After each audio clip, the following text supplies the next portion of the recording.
لله رب العالمين له الحمد الحسن والثناء الجميل يقول الحق وهو يهدي السبيل وأشهد أن لا إله إلا الله وحده لا شريك له وأشهد أن محمدا عبده ورسوله بعثه الله رحمة للعالمين صلى الله عليه وعلى آله وسلم وبعد السلام عليكم ورحمة الله وبركاته بەڕێزان و خۆشەویستان بە خۆشحاڵی و لەگەڵتانین لە بەرنامەی لالەی ئامۆژگاری. لەم تەوەرەمان پێم خۆشە بابەتێک باس بکەم لەم مانگە پیرۆزەدا کە بەڕاستی پرسیاری ڕۆژانەی ئێوەی موسڵمانە. سەرەتا پێویستە سوپاس و شکری خوای پەروەردگار کەین کە ئێمەی گەیاند بە مانگی ڕەمەزانی پیرۆز. لەگەڵ ئەوەشدا هێز و توانایەکی پێمان بەخشیوە کە لەم مانگەدا نوێژی تیا بکەین، جەماعەتی تیا بکەین، تەراویحەکانمان بکەین و عەمەلی ساڵحی تیا ئەنجام بدەین و قورئانی تیا بخوێنینەوە و خێر و سەدەقە و زەکاتەکانمان دەرکەین و لەم مانگەدا بتوانین زیاتر خوای گەورە لە خۆمان ڕازی بکەین و زیاتر چالاک بین. ئەگەر کەسێک بەو شێوەیە بوو لەم مانگە ئەوە بەڕاستی جێی خۆیەتی سوپاسی خوای پەروەردگار کە. بەڕاستی ئەمە نیعمەتێکی گەلێک گەورەیە، چونکە خەڵکانێک هەبوون ئاواتەخواز بوون بگەن بە مانگی ڕەمەزان بۆ ئەوەی خوای پەروەردگار لە خۆیان ڕازیکەن، بەڵام وەفاتیان کرد، نەگەیشتن بە مانگی ڕەمەزانی پیرۆز. و خەڵکانێک گەیشتن بە مانگی ڕەمەزانی پیرۆز، بەڵام نەخۆش کەوتن، پەکیان کەوت، نەیانتوانی وەکو پێویست عیبادەت و پەرستنی خوای پەروەردگار کەن. و خەڵکانێک گەیشتن بە مانگی ڕەمەزانی پیرۆز، بەڵام نەهاتن لەم مانگە پیرۆزەدا خوای پەروەردگار لە خۆیان ڕازی بکەن. بۆیە دەمەوێت بە یارمەتی خوای گەورە و میهرەبان باز لە کۆمەڵە ئەحکام و ئاداب کە لە مانگی ڕەمەزانی پیرۆزە زۆرجا خەڵکانێک تەلەفۆنمان بۆکەن یان پرسیاری ڕۆژانەی ئێوەی بەڕێزە، دەمەوێت لەم چەند دەقیقەیە باسی بکەم بە پشتیوانی خوای پەروەردگار. خاڵی یەکەم ئەوەیە حکمی نیەت سەبارەت بە ڕۆژوبوونی مانگی ڕەمەزان. بێگومان ڕۆژووی مانگی ڕەمەزان عیبادەتێکی گەورە و مەزنە. خوای پەروەردگار لە قورئان باسی کردووە و پێغەمبەری خوا صلی الله عليه وسلم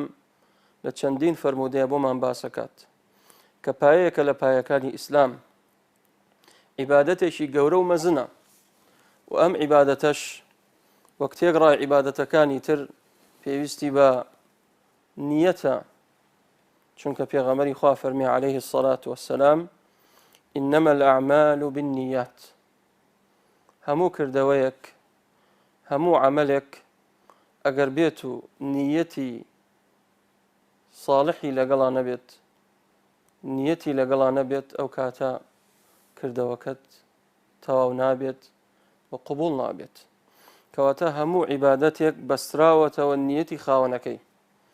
ئەگەر نیەتەکەی چاک بوو ئەو خوای گەورەی وەرەگرێت،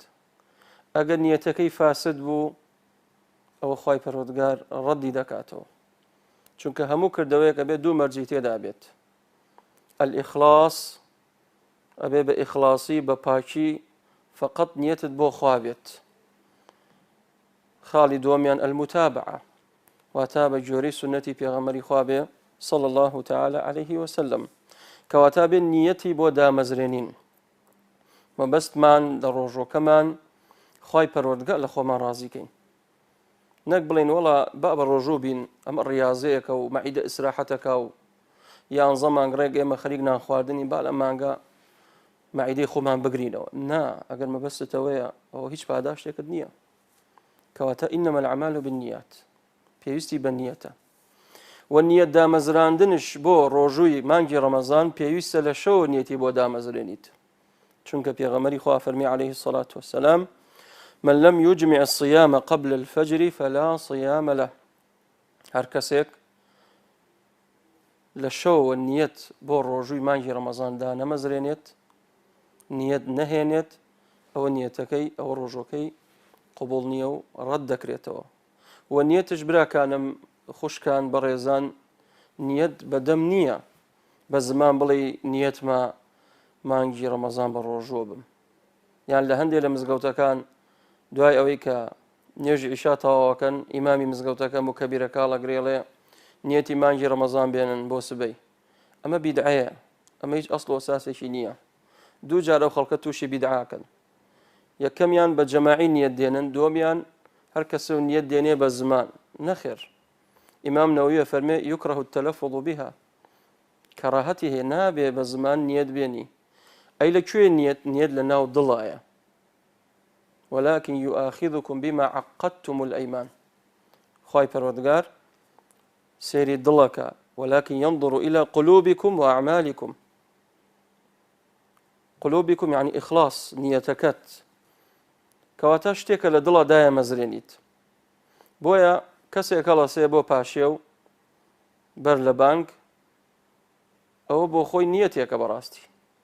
ئەگە بە دەمژنێڵێت ئەگە بە زمانژنێڵێت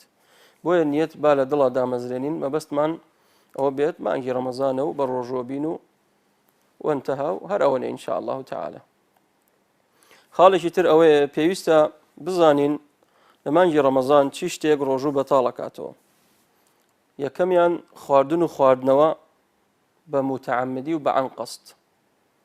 هەر کەسێ خواردن و خواردنەوە بخوات بە عەن قەست بە متعمدی ئەو کاتە ڕۆژەکەی بەتاڵک بێتەوە یان هەر شتێک جێی خواردن و خواردنەوە هاوشێوەی خواردن و خواردنەوە بگرێتەوە وەکو مغەدی کەسێک نەخۆشە ئەچێ مغەدی لێدەن ئەگە بە ڕۆژوو بیت ئەو کاتە ڕۆژەکەت بەتاڵە بێتەوە کەواتە پێویستەمە بزانین خاڵ یەکەم خواردن و خواردنەوە ڕۆژووی ئینسان بەتاڵەکاتەوە بەڵام ئەگە کەسێک لە بیری چوو پارویە خواردنی خوارد قومێ ئاوی خوارد لە یادی نەبوو پێغەمبەری خوا فەرمی عەلەیهی السەڵات وەسەلام مادەم نەتزانیوە لە بیرت چووە ئەوە ڕزقێکە خوای گەورە بۆتی ناردووە ڕۆژەکەت تەواوە مەیشکێنە کەواتە بە متعمدی تۆ ئاگاد لە خۆتە خواردن و خواردنەوە بخۆی ئەو کاتە ڕۆژەکەت بەتاڵە بێتەوە خاڵێکی تر ئەوەیە کە ڕۆژوو بەتاڵەکاتەوە ڕەشانەوە بە عەن قەست کەسێک دەست کاتە قوڕجی خۆی بڕشێنێتەوە بە متعمدی ئەو کاتە ڕۆژەکەت بەتاڵ دەبێتەوە بەڵام ئەگەر کەسێک مەعیدەی تێک چوو بە ڕۆژووە سێرەکەی خەوتووە بەیانی هەڵەسێت مەعیدەی تێکەچێ و دێتۆ ئەڕوات بێ ئەوەی دەست کاتە قوڕ خۆیە لا ئیرادی سێرەکەی ڕەشانەوەی دێ کە ڕشایەوە ئەوە ڕۆژوو بەتاڵ ناکاتەوە ئەوەیان ڕۆژوو بەتاڵ ناکاتەوە بەڵام بە عەن قەست خۆت بڕشێنیتەوە ئەو کاتە ڕۆژەکەت بەتاڵە بێتەوە خاڵێکی تر جیماعکردن و جوودبوون لە مانگی ڕەمەزانی پیرۆز لە ڕۆژەکەیدا هەر کەسێک بچێتە لای خێزانی ئەوەشیان ڕۆژوو بەتاڵەکاتەوە وە کەفاری مغەلڵەض خوای تەعالا بۆی داناوە ئەبێت 2 مانگ لە سەرێکە بە ڕۆژوو بێت لە دوای مانگی ڕەمەزان 2 مانگ لە سەرێکا بێ بە ڕۆژوو بیت کەسێک بچێتە لای خێزانی کاتێک بە ڕۆژوو بێت کەواتە ئەوەشیان ڕۆژوو بەتاڵەکاتەوە خاڵێکی تر ئەمەش تایبەتە بە خوشکان هەر ئافرەتێک لە سووری مانگانەیە بوو یان لە حاڵەتی زەیستانیا بوو ئەوەشیان ڕۆژوو بەتاڵەکاتەوە و پێویستە لەسەر ئافرەتان لە دوای مانگی ڕەمەزانی پیرۆز فعیدەة من ئەیام ئوخەر ڕۆژەکەیان قەزا بکەنەوە و بیژێڕنەوە با بزانین ئەوانە کێن کە بۆیان هەیە بە ڕۆژوو نەبن لەم مانگە پیرۆزەدا یەکەم کەس ئەو کەسانن کەوە پیاوێکی بەتەمەن بە ساڵات چوو یان ئافرەتێکی بەتەمەنی پیرێژن بە ساڵات چووە بۆیە سێرەکەی تەمەنێکی بریە لەگەڵ ئەوەشتا ڕۆژوگردن قورسە بۆی بارگرانیەکە بۆی تەمەنی گەشتە 90 ساڵ 100 ساڵ ئەو تااقەت و توانایی نییەکەوە بە گەنجێتی بتوانێت بە ڕۆژوو بێت ئەمە ئەتوانێ نەیگرێت بەڵام پێویستە لە بری هەر ڕۆژێک خواردن دەرخواردی فەقیر و هەژاران دەربکات لە بری هەر ڕۆژێک خواردن ئامادەکە و بیدا بە فەقیر و هەژاران ئەمە ڕۆژووی لەسەر نییە فقط بەس فیدیە دەرەکات چکە خۆی تەعالا فەرمێ وعلى الذين يطيقونه فدية طعام مسكين ئەنەسی کوڕی مالک کاتێک تەمەنی گەشتە 100 ساڵ بەسەرەوە نەیتوانی بە ڕۆژوو بێت بۆیە هەستا کۆمەڵی خواردنی دروست کرد و بان هەندێک فەقیر و هەژارانی کرد و کەفارەیدا و فیدیەی مانگی ڕەمەزانیدا بەو شێوەیە ئەنەسی کوڕی مالک ئەنجامیدا خاڵی دووەم ئافرەتی دووجان ئەگەر ڕۆژۆکەی بۆی زەرەری هەبوو بۆ خۆی نەیتوانی یان بۆ کۆرپەلەکەی کە لە زگیەتی ئەوەش ئەتوانێت بە ڕۆژوو نەبێت بەڵام لەسەرێتی بەس فیدیا